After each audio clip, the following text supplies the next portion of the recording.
Hey everyone, welcome back to our channel. Today I'm going to show you how you can download Google Chrome for your Windows operating system for free. So without wasting any time, let's get started.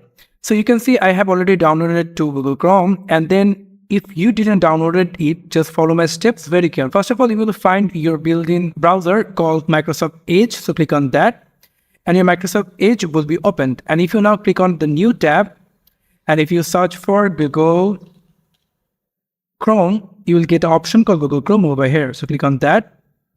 And after that, there will be a Google Chrome download and fast secure browser option over here from the Google. So click on that. And after that, there will be an option called download Chrome. So if you click on that, the download is started over here. It's only 9.7 MB, so it will take some of seconds to download. And you can see the download is completed. And now if you click on it 2 times to install, you will get an option like this. Click yes for the permission, and you can see the connecting to the internet and downloading. So it will take 2 minutes, so wait for a little bit. After completing the download, I will get you. So after completing the download, the Google Chrome is open, and now they are requiring the permission which account I want to open.